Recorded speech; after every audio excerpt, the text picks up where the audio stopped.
Hello, everyone, and welcome to another episode of the Cultured Pull List.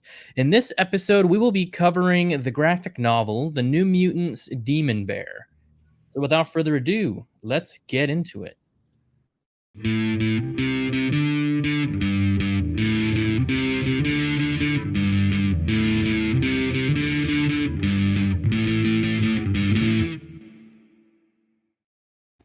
Hello, everyone.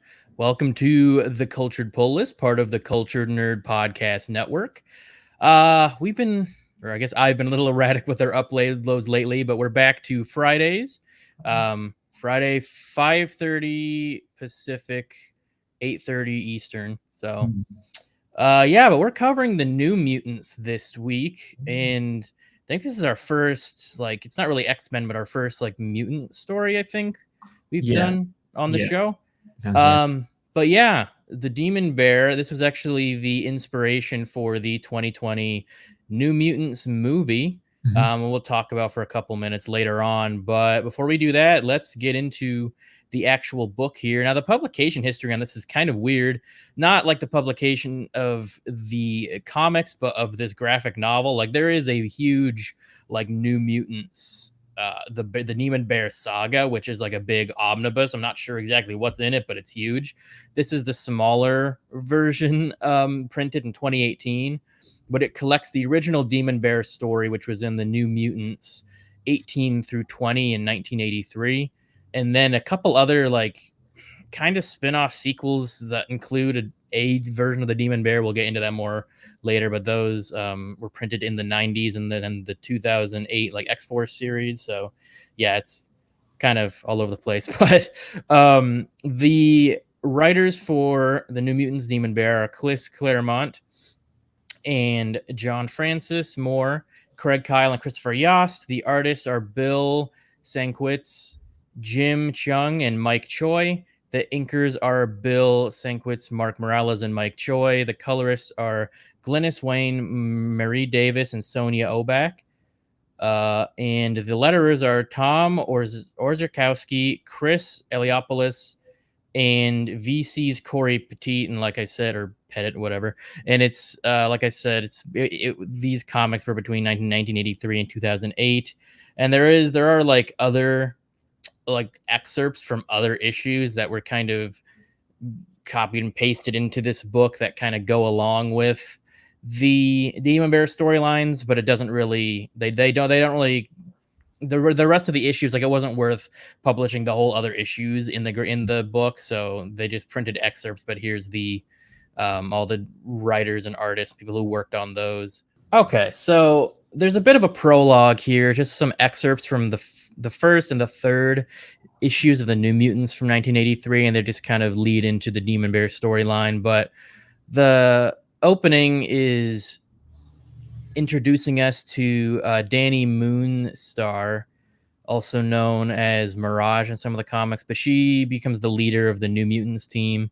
And in this page, this panel, she's basically just telling her friend, her name is Wolfsbane. I forget what her other name is. Do you remember like her actual name? No, that's one thing I struggled a lot with is I don't remember all the characters' names super well. Yeah, but yeah, so she's telling her friend Wolfsbane about kind of her powers, how she basically takes people's nightmares and makes them reality, kind of thing. And she said that she did that to her parents one time, and basically just explains how her parents went off and were never heard from again and were presumed dead, and her grandfather died recently, and how she used to be plagued with these dreams, these nightmares of this like giant monstrous bear, and they left for a while, but now they're coming back to her. And we see this in issue number 3, this excerpt. We see that Danny is in her room. She sees this weird face poking out in the window, and then it shows up in her room and starts chasing her. And then she sees these visions of all her teammates on the New Mutants being killed. And the figure follows her and chases her, and she's able to like pull off its mask. Apparently, it was wearing a mask, and underneath is this giant bear that she's been plagued with for years. And she ends up stabbing it with her knife, but then it seems like she wakes up and it was all a bad dream, and her teammates rush in, and so does Professor X, Charles Xavier, who kind of tries to read her mind and help her out, but nobody's really able to help her. But when she looks at her knife uh, later that night, she sees that there was blood on it, so she realizes that the bear is actually real. And then there's kind of a quick, like, one-page thing that's kinda it was a bit jarring because there was no other context. They just teleport back to X Mansion or something, and apparently they were, like, in limbo. I think magic had taken them to limbo, but all that's really of note here is that the demon bear appears to Danny again in the form of some, like, cloud saying, like, "I'm coming for you, you know, you're screwed," and that's pretty much where the prologue ends, yeah. All right, and like I mentioned earlier, I'm not super familiar with everyone's names, so I'm probably going Yeah. to a lot of them. But yeah, it kind of opens up with a bit of a sort of inner monologue from Danny Moonstar, just kind of going over the demon bear and how he's like watching. And it says here that it murdered their parents, although it's a little bit more complicated than that.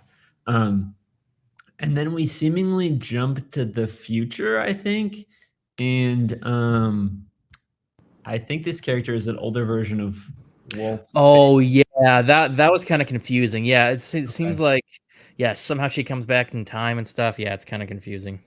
Yeah, so it's Wolfsbane in the future, and like the military or something's attacking X Mansion, and Charles Xavier just gets shot, and then this version goes back to the past, and she's just seeing that like everything is seemingly normal, and there's a police officer, but he doesn't really bother her.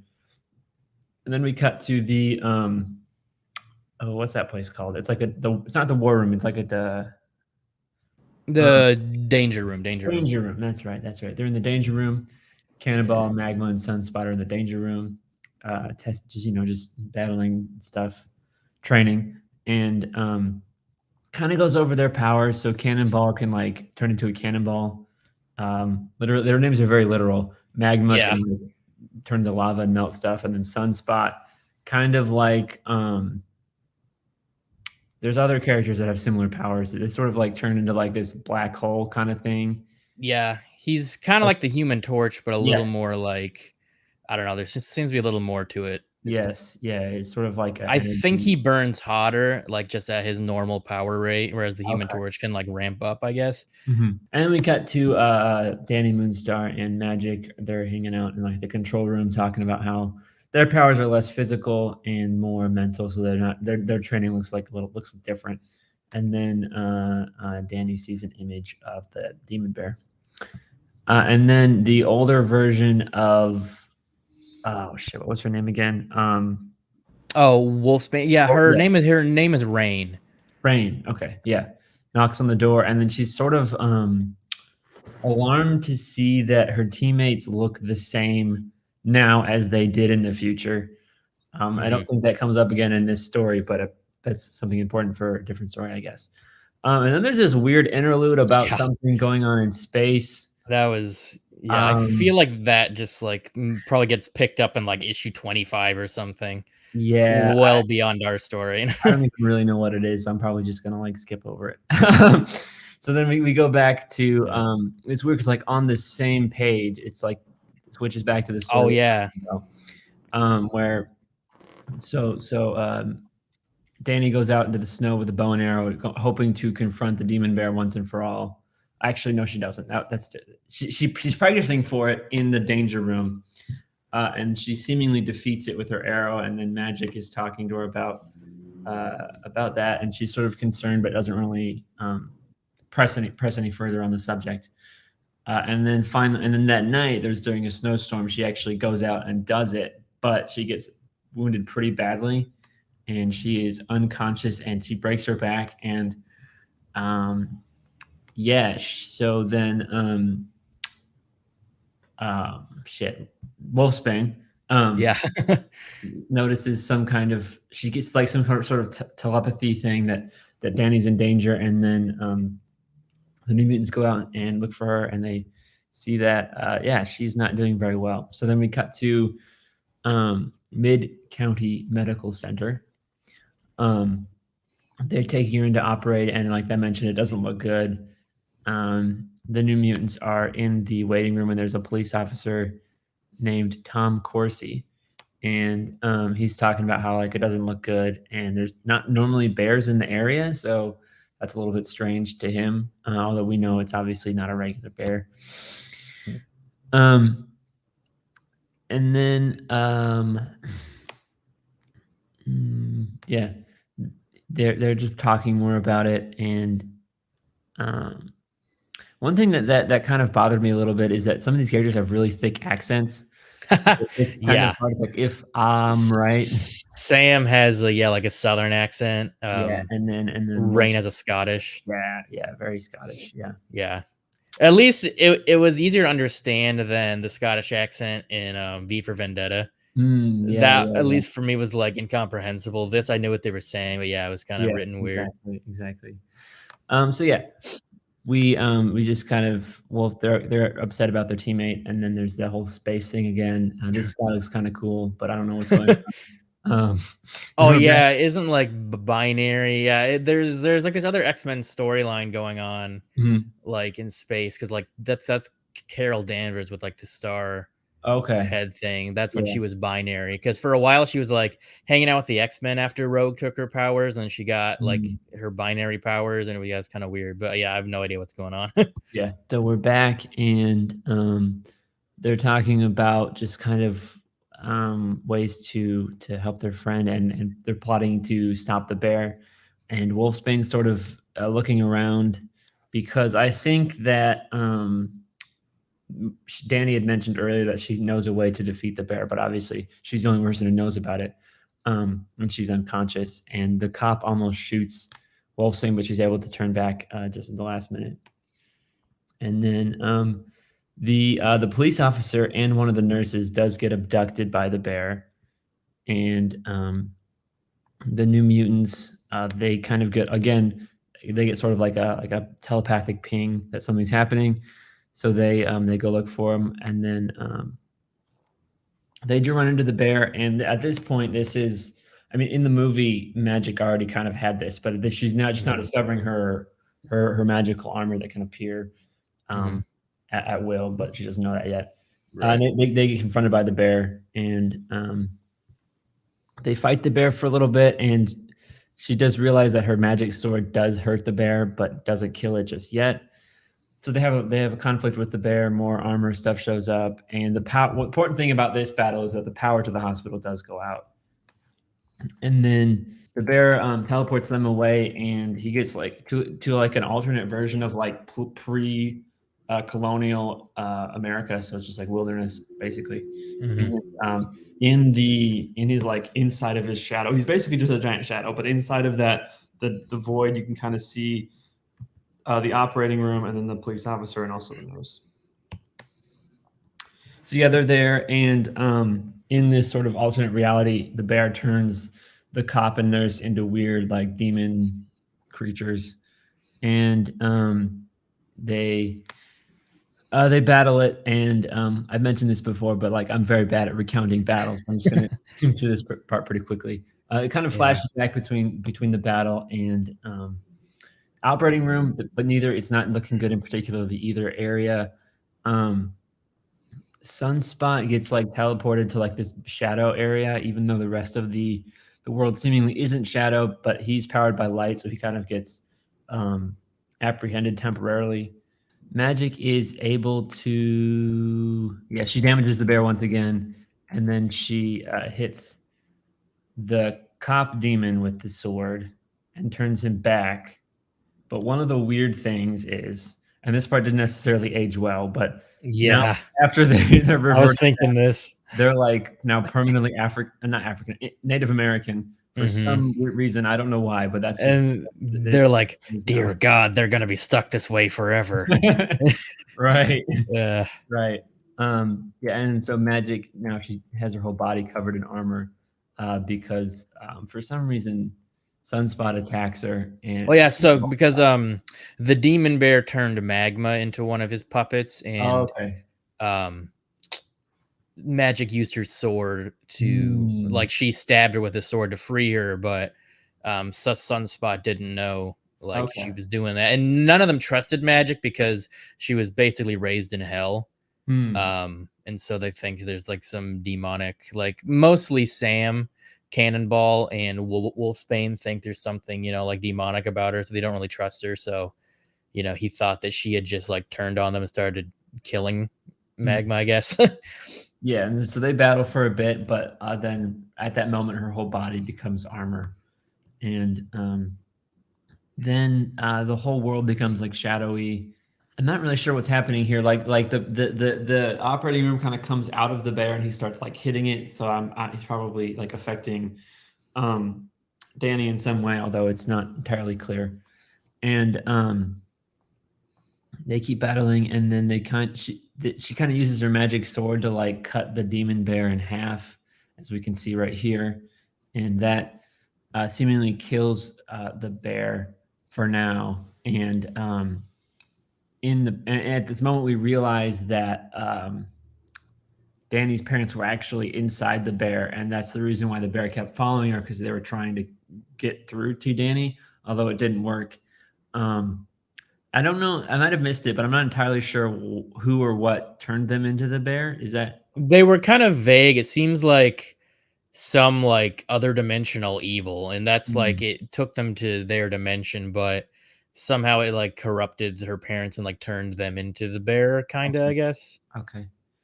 Yeah, and then the story ends with Storm is there for a bit, talking to her about how she'll eventually recover and walk again and all that. And Yeah. yeah, the end of the book is basically Charles Xavier talking about how he'll ask Doctor Strange what's happening with the Demon Bear and all that extra dimensional stuff. But yeah, that is Right. the end of those 3 issues. Yeah. Now, before we get into mine, I guess a lot kind of happened in like the 10 years, 10-ish years between this story and this next one. I guess the New Mutants kind of they kind of folded into the X-Force team.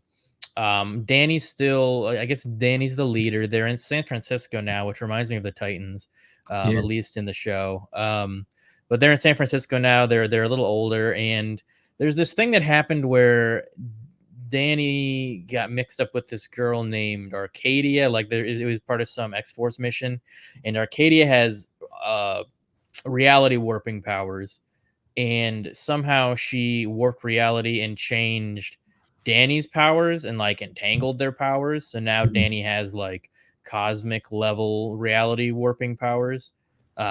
So yeah, that's pretty much everything that you need to know. But yeah, and that's what we see right here is this is like an excerpt of Arcadia and Danny meeting again after having their powers mixed up, and we kind of see their when they come together, like their powers kind of go on the fritz.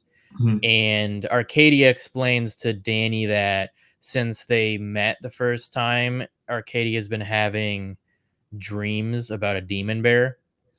Mhm. Um, and then we skip to the main issue here where there's like a demon bear sighting in San Francisco. Like all of a sudden, the demon bear pops up and just starts wrecking havoc in San Francisco. So the X Force shows up, starts trying to fight it. Danny is understandably like freaked out, like how the hell is the demon bear back?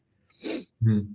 And she kind of recounts like to the team members that weren't there, like all the stuff that happened and what you just summarized basically. And um, after fighting the demon bear for a bit, Danny using her newer powers, they find Arcadia in the rubble, and apparently she was there. And it seems like the demon bear is kind of chasing her. So they manage to fight off the demon bear for a second, but then it comes back with a second wave and grabs Arcadia, and Danny follows after her, and they both get thrown by the bear into his mouth and swallowed.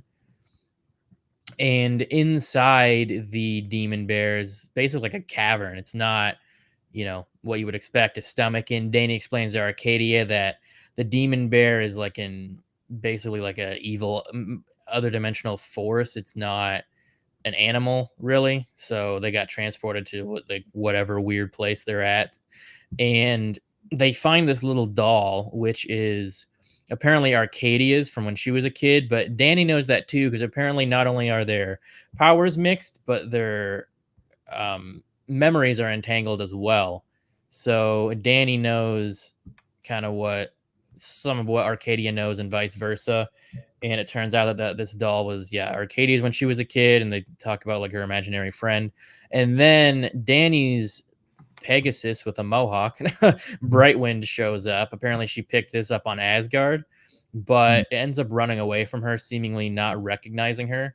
And then, if that weren't weird enough, the little doll starts talking and telling them basically that they're like the doll and the horse aren't really real. They're like made from the memories of Arcadia and Danny, Mm. and that's actually what the bear is too. So like it's a bit complicated, but basically, when Arcadia and Danny's powers and memories got mixed up, um, Arcadia started having memories of the demon bear from Danny, and also having dreams. And she accidentally used her reality warping powers to bring the demon bear back to life. Kind of like it's basically like, yeah, she basically remade the demon bear from Danny's memories, Mm. and it feeds off of their shared connections. So that's why it was coming after Arcadia, and that's why it ate them. And like, while the closer that they are to the demon bear, the stronger it gets. And so now that they're inside it, it's feeding off of their powers basically. Mhm. So outside the bear, the X Force is still fighting it, but it's not going well because it's gotten bigger and stronger since swallowing Danny and Arcadia. Then Shield shows up and tells them that it's a Shield matter now and to buzz off. But then the Shield agents get like their asses handed to them very quickly, so that Mm. didn't really go as planned. Back inside the bear, Arcadia and Danny figure out they go deeper inside the bear cave and find kind of the center of it all, and they see that like it's draining their powers. So they use their powers to basically bring back like draw their powers back into them, which eventually kills the bear, but also makes 4 Dannys. Yeah, 4, and they're like 4 different versions, like the modern version, the main version. This is obviously the older, like 1980s version that we saw earlier, and then I'm not sure what these are from, but they are other versions. And yeah, no idea how this happens, and they don't really explain it. But basically, they eventually the X Force figures out how to turn her back into just one Danny. But yeah, kind of weird. Mm. So then we move on to a completely different story. That this was published in 2008. It's in the 2008 X Force run, when the X Force was like the X-Men Black Ops team, which Mhm. is more like the X Force that I'm familiar with, to be honest. Yeah. But this story doesn't follow Danny at all. It follows Warpath, whose brother was an X-Man called Thunderbird, but his brother was killed. And so this story basically follows Warpath going to his brother's grave. He's leaving the X Force because he doesn't agree with like their methods and some of the stuff they've had him do. So he tells Wolverine, like, I'm out of here, go away. And this is one of the few times I feel like in the comics that you really get a sense of how short Wolverine is. Mm. Because you see this guy like a normal, like average sized guy, and then here's Wolverine who's like way down here. Um, which is kind of funny because in the doorway he doesn't really seem short, but then when he's standing there. But anyway, so Warpath is driving along, going to his brother's grave, when all of a sudden the front of his truck just gets like cut in half, and he's kind of confused about it, but he just kind of brushes himself off and is like figures he's being attacked by somebody and just like walks the rest of the way to Arizona, where his brother's at. It's at this Camp Verde burial site.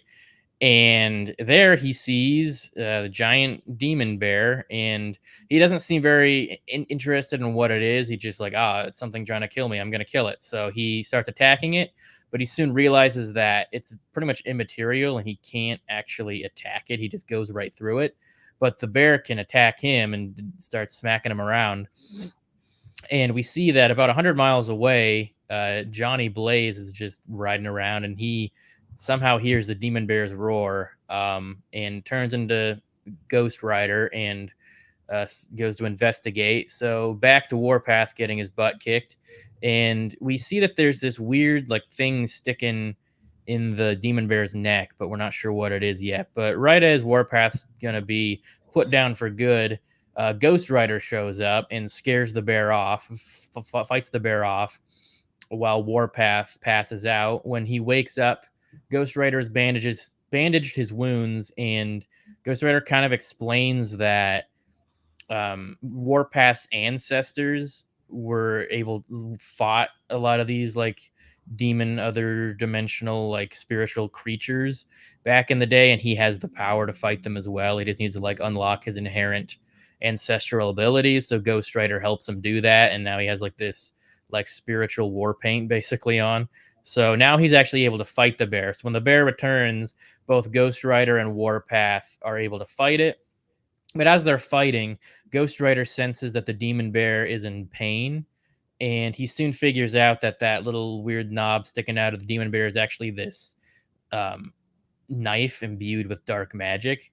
So Warpath is able to get up close to the bear and pull the knife out, and it turns out that the demon bear was actually like these spirit guides that were being corrupted by this dark blade, and we don't really know who it was, but the spirit guides are now free, and they show Warpath like this vision basically that basically just kind of goes into another storyline that isn't really important to this at all.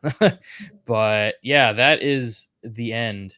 All right, so the New Mutants Demon Bear. What did you think of this? It was good. Most of it, it was. I don't know how to describe this, but it feels just like a very like classic 1980s just comic superhero story. I don't know really how to Yeah. describe that, but it just had a really classic feel to it. Hmm. Other than the parts that I didn't really know what was happening, like that space stuff, I don't know. But Yeah. that I liked. Yeah, I think so too. I think this is kind of split up into three different stories, as we Mhm, saw. I wasn't a huge fan of the second one, where mhm, it was like the 90s one where they were fighting in San Francisco. That one felt really just kind of out of left field, I mhm. guess. And it wasn't as interesting as the others. And like the last one was really short, but Yeah. I did kind of like the Ghost Rider Warpath team up with that was Mhm, kind of cool. mhm.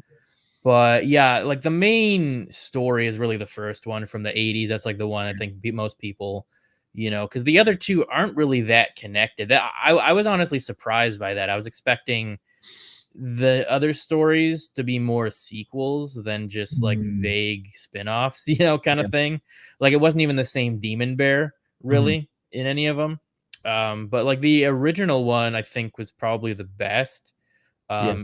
It was just the most interesting, and it's kind of the most classic like demon. That's definitely the one that spawned the or not spawned, but um informed the New Mutants movie. What Mhm, that was kind of based off of. mhm. But yeah, overall, I did like it. I think there was some stuff left a little vague.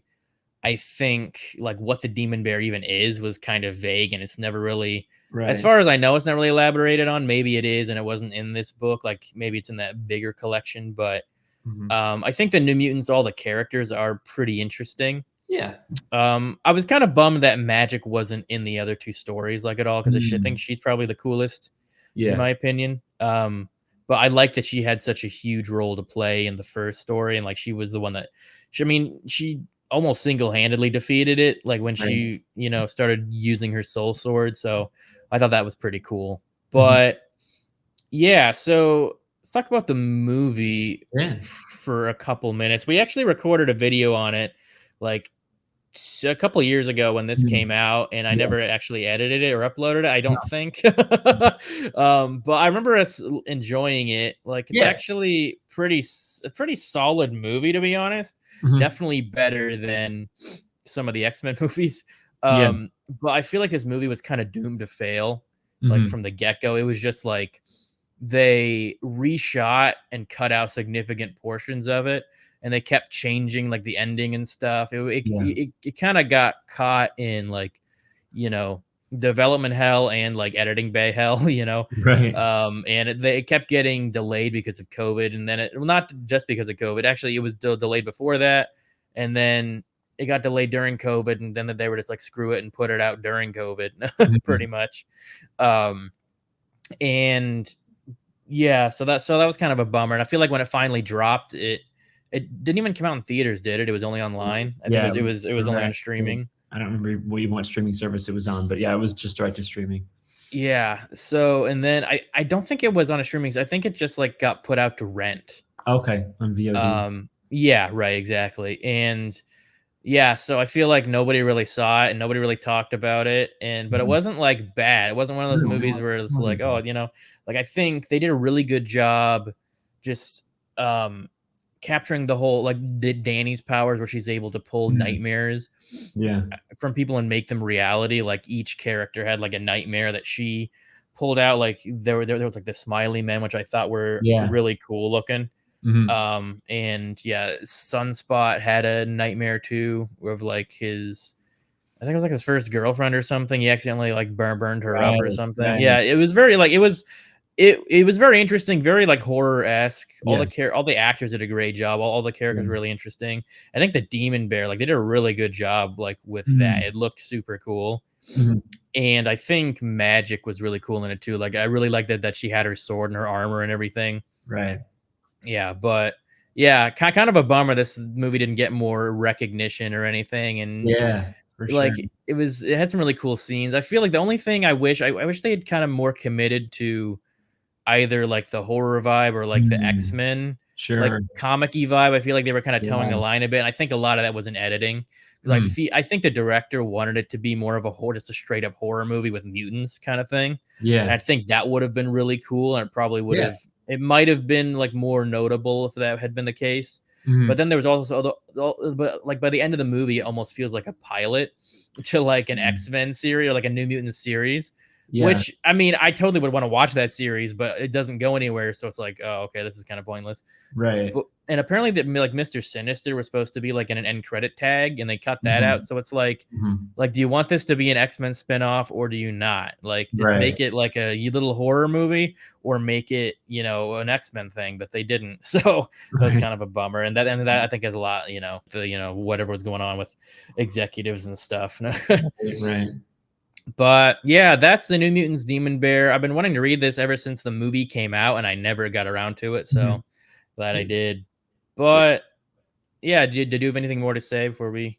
No, I think we pretty much covered it. The only thing that I would is if it was released by Warner Brothers, it probably never would have seen the light of day. Yeah, or maybe they'd make a whatever cut, whenever the director's name is. Mhm.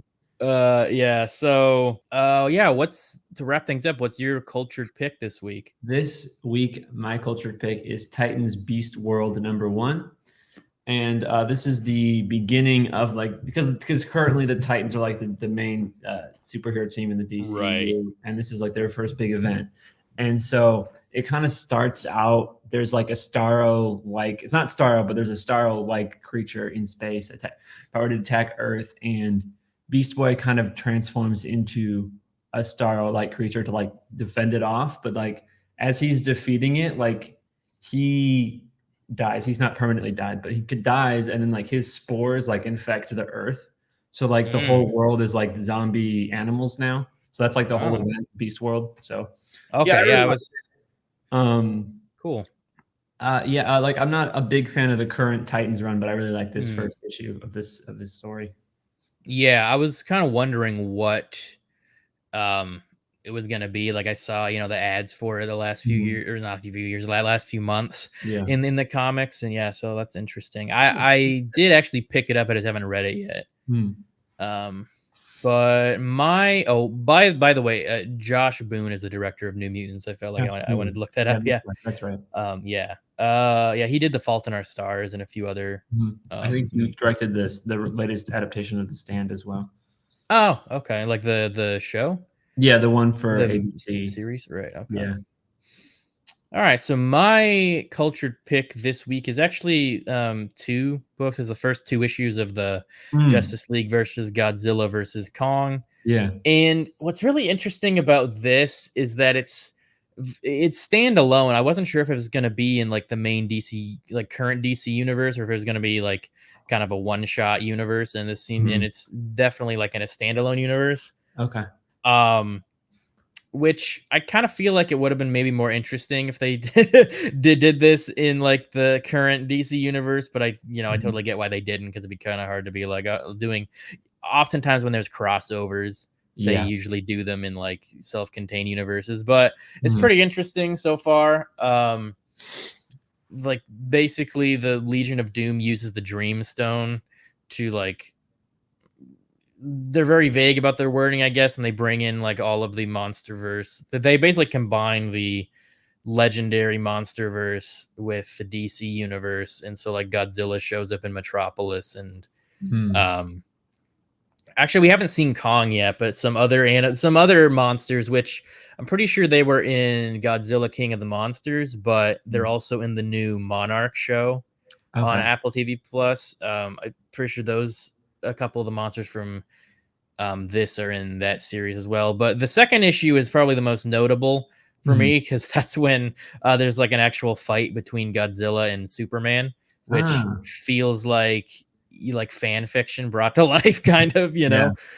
But it is kind of fun because like Superman just straight up like slugs Godzilla a couple times in the face, but then Godzilla smacks him with his tail, kind of thing. And Mhm. by the end, like some other Justice League members show up to help, but it is kind of funny because it's like, how do you fight something that huge, but also how does something that huge fight something like that big, Right. Right. but by the end, Superman actually takes on like a full atomic breath blast. I Interesting. believe I think it's only supposed to be 3 issues. Okay. So I think, well, now this month, December, I think, is the last Mhm. book in the series. But yeah, it's just kind of a fun little like Yeah. Yeah. event series type mini Yeah. series thing. But yeah, that is our episode this week, everyone. Thanks so much for joining us, and keep your eyes open for next week's episode. Yeah. This has been TCN Presents The Cultured Pull List. If you would like to support us on Patreon to help us bring you more content, check us out at patreon.com/theculturednerd and look for our show specific tier if you would like to support our show specifically. I have been your host, Michael Malillo. My co-host has been Luke S. Our logo was designed by Jose Navarro, and our intro was designed by me. Thank you so much for joining us. Please like and subscribe, that really helps a lot. Scan the QR code on the bottom left to check out The Cultured Nerd on social media. And scan the QR code on the bottom right to check out me and Luke's other brand, Casual Experts, on social media, YouTube, and our other podcast. Thanks again for joining us. We'll see you next time.